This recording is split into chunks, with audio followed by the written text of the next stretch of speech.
समस्त को नमस्कार मु विनय स्वागत करुँच मो यूट्यूब चैनल पुणी गोटे नुआ भिडियो सामान केमती अच्छा समस्त आशा करें समस्त भलरे थे ईश्वर आशीर्वाद सदा सर्वदा समस्त सहित रही था सांग मैंने आज आपण सहित सेयार करने जाऊँगी मंदार फूल को नहीं किसी कथा। तो मंदार फूलटा देखापी भारी सुंदर शुणापी कि से शब्दटी आहरी मधुर।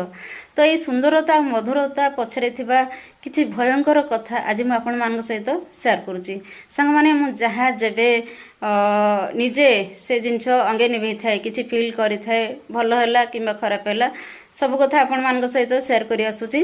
तो सांग मैंने एमती किछि कथा मंदार फूल को लेकिन मो लाइफ रे घटेछि।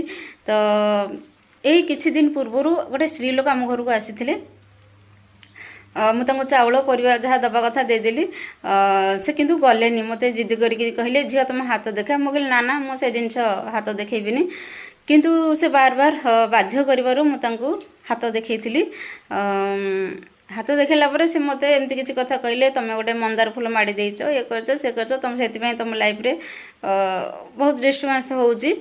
तो से जिनसटा कथा को इग्नोर कर देइथिली किंतु यही रिसेंट गोटे कथा है सांग मैंने जेहेतु कथाटा को शुणी थी कौटी ना कौटी मो माइंड रे से जिनसटा थिला कि हुए तो कथाटा सत हो पारे न हो पारे एमती गोटे सन्देह थी।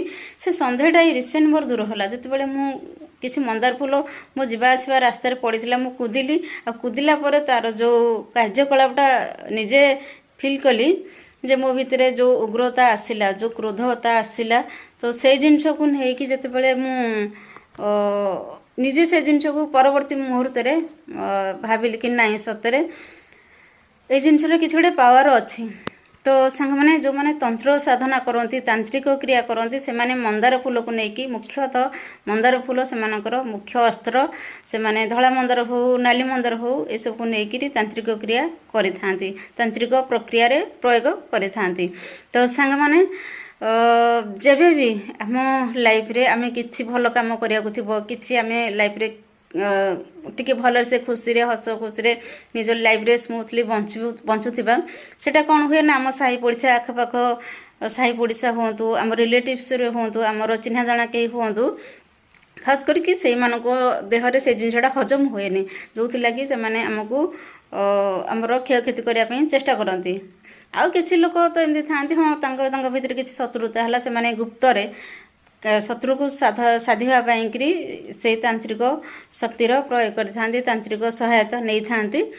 तो से जिनस तो केबे आखपाख को जाइनी किंतु से जिनस होउची सोसाइटी रे निज ऊपर बीतुची से जिनस आपण मान सहित मुझे सब जिनस को इग्नोर करे घृणा करे ये कहीं ना मु सबुठू बड़ गुणिया जे बसी चका चका आखि करके पुरी रे बड़ ठाकुर बड़ देउल रे कालिया ठाकुर ताठारू बड़ गुणिया आउ संसार सृष्टि रे कहीं नहांती। सबुठारू बड़ तांत्रिक हेले हर हर महादेव जे कि श्मशान रे आज भी अछंती। तो तांको ठारू बड़ तांत्रिक किए अछि कहीं नहांती। तो ए दी जन को ही मु भावे जब भी मोर लाइफ रे किसी भी एमती जिनस आसे तो मु सब बेले एति कहे प्रभु मोर किए क्षति करने चेष्टा करुच्ची करू मोर कि क्षति करिया कथा करुच्ची करू किंतु मु जेमती मो लाइफ रे कहारी क्षति करिया कथा चिंता भी न करे मो भितरे मो मानसिकतार से जिनस केबे भी जेमती न आसे। कहीं ना सांग माने मु देखी एमती अनेक स्त्री लोक मानू जो माने कि एमती तांत्रिक साधना रे सेमानकर अतीत देखी सेमानकर वर्तमान आज देखुची से अतीत एमती बहुत किसी काम करती अन्य मान को हैरान करने कि अन्य मानकर गोड़ टाणिया कि अन्य मान लाइफ रे सुख शांति नष्ट करने जितेबाला एमती किसी तांत्रिक क्रिया करते तो आज जो आज से सबू थाई भी सेमानकर जीवन व्यर्थ से एते शारीरिक मानसिक पीड़ा एते एमती निर्यातना भितर कहला भाया बंचुंट तो से देखिले लगुच कि नहीं सतरे भगवान बोली सर्वश्रेष्ठ सर्व ऊर्ध्वरे भगवान ही अछंती। भगवान को लेकिन तांत्रिक क्रिया हुए जमती कि कई हनुमान साधना करती कई काली साधना करती सेटा एक्चुअली तंत्र साधनाटा भल कौन सी नेगेटिव ऊर्जा जो प्रेतात्मा एमान को जदि आम कुछ हैरान कले आम से सहायतार से निजक ସୁରକ୍ଷା ଦେଇପାରିବା, ନିଜକୁ ସହାୟ କରିପାରିବା। କିନ୍ତୁ ତା ମାନେ ନୁହେଁ ଯେ ଆମେ ସେଇଥିଲାଗି ସେଇ ଶକ୍ତିର ପ୍ରୟୋଗ କରିକି ଅନ୍ୟମାନଙ୍କର ଭଲ ଲୋକମାନଙ୍କର ଜୀବନକୁ ନଷ୍ଟ କରିବା, ସେମାନଙ୍କୁ କଷ୍ଟ ଦେବା ପାଇଁ ଚେଷ୍ଟା କରିବା, ସେଇଟା ସମ୍ପୂର୍ଣ୍ଣ ମାତ୍ରାରେ ଭୁଲ। ଏ କଥା ସାଙ୍ଗମାନେ ମୁଁ ଦେଖିଛି କିଛି ସ୍ତ୍ରୀ ଲୋକମାନଙ୍କୁ, ଆଜିକା ଡେଟ୍ରେ ବି ଦେଖୁଛି କିଛି ସ୍ତ୍ରୀ ଲୋକମାନେ ସେଇଭଳିଆ କିଛି କାର୍ଯ୍ୟ କରୁଛନ୍ତି। କରନ୍ତୁ, କିଛି ନାହିଁ। ସେମାନେ ଆଗାମୀ ଭବିଷ୍ୟତରେ ଯେତେବେଳେ ନିଜେ ସେ କଷ୍ଟରେ ଭୋଗାଭୋଗ କରିବେ ତ ସେତେବେଳେ ଜାଣିଯିବେ ନାହିଁ ଆମେ କାହା ପାଇଁ ଏମିତି ଖାଲ ଖୋଳିବାଟା ଆମ ପାଇଁକି ହିଁ ମହଙ୍ଗା ପଡ଼ିଲା। ତ ସାଙ୍ଗମାନେ ଆଗକୁ ମୁଁ ଆପଣମାନଙ୍କ ସହିତ ଗୋଟେ ବଢ଼ିଆ କଥା ସେୟାର କରିବି ନେକ୍ସଟ କେବେ, ଯେ କ୍ରୋଧକୁ ଆପଣମାନେ କେମିତି ନିୟନ୍ତ୍ରଣ କରିବେ। ଆଗରୁ ମୁଁ ଯେତେବେଳେ ରାଗୁଥିଲି ତ ସାଙ୍ଗମାନେ ଆଜି ସେଇ ଟପିକକୁ ଯିବାନି, ଆଜି ଆମେ କଥା ହେବା ମନ୍ଦାର ଫୁଲ ଉପରେ। ତ ମନ୍ଦାର ଫୁଲଟା ପ୍ରାୟତଃ ଦେବୀମାନଙ୍କର, ମଙ୍ଗଳା ଠାକୁରାଣୀ, ତାରିଣୀ ଏମାନଙ୍କର ଭାରି ପ୍ରିୟ, ମହାବୀର, ଗଣେଶ ଏମାନଙ୍କର ଭାରି ପ୍ରିୟ। ତ କେଉଁଠି ନା କେଉଁଠି ସେଇ ମନ୍ଦାର ଫୁଲ କୁ ନେଇକି ଆଉ ଗୋଟେ କଥା କହିବି ସାଙ୍ଗମାନେ, ମୋର ଯେଉଁ କ୍ଷତିଟା ହେଲା ସେଦିନ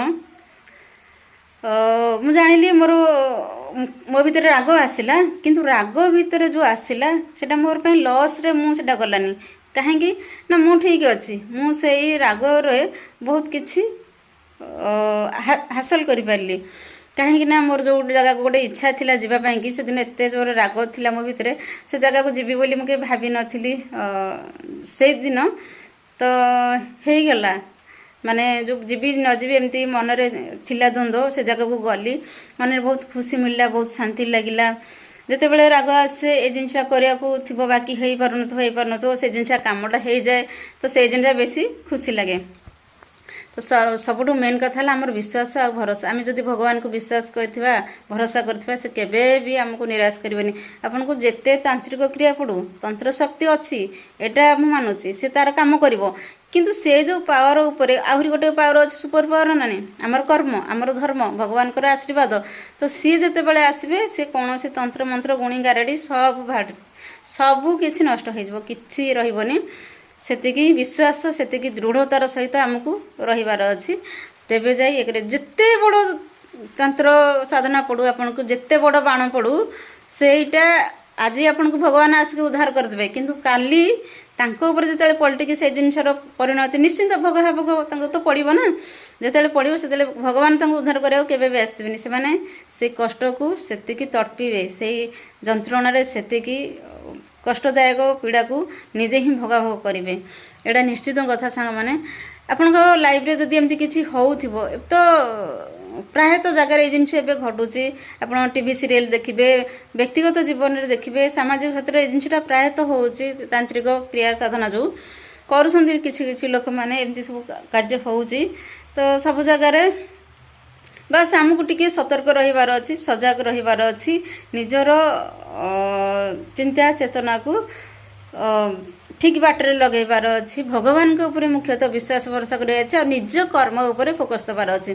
ଯେପର୍ଯ୍ୟନ୍ତ ଆମେ ଆମ କର୍ମ କରିଚାଲିବା ଠିକ ନା, ତ ଭଗବାନ ଠିକ ଆମ ସାଙ୍ଗରେ ହିଁ ରହିବେ। ଭଗବାନ କେବଳ କର୍ମକୁ ଦେଖନ୍ତି, ଭଗବାନ ଆପଣଙ୍କର ରୂପ, ଯୌବନ, ସୌନ୍ଦର୍ଯ୍ୟ ଏସବୁକୁ ତାଙ୍କୁ ଫରକ ପଡ଼େନି। ଭଗବାନ ଦେଖନ୍ତି ତମ ମନରେ କେତେ ସ୍ୱଚ୍ଛତା ଅଛି, ତମ କର୍ମରେ କେତେ ପବିତ୍ରତା ଅଛି। ତ ସେଇ ଜିନିଷକୁ ଦେଖନ୍ତି, ସେଇ ଜିନିଷକୁ ନେଇକି ଭଗବାନ ବିଚାର କରନ୍ତି। ତ ସାଙ୍ଗମାନେ ଆଜି ପାଇଁ ଏତିକି। ଆଗାମୀ ଭିଡ଼ିଓରେ କହିବି ଆପଣମାନଙ୍କ ସହିତ ଗୋଟେ ବଢ଼ିଆ କଥାଟେ ସେୟାର କରିବି, କ୍ରୋଧକୁ ନିୟନ୍ତ୍ରଣ କରିବାର କିଛି ନୂଆ ନୂଆ ସୁନ୍ଦର ସୁନ୍ଦର ଉପାୟ ସବୁ। ତ ଆଜି ଭିଡ଼ିଓଟା ବହୁତ ଲଙ୍ଗ ହେଇଯାଉଛି, ସେଇ ଜିନିଷଟା ମୁଁ ଆପଣମାନଙ୍କ ସହିତ ନେକ୍ସଟ ଭିଡ଼ିଓରେ ସେୟାର କରିବି। ରହିଲି, ନମସ୍କାର। ସମସ୍ତେ ଭଲରେ ଥାଆନ୍ତୁ, ଖୁସିରେ ଥାଆନ୍ତୁ।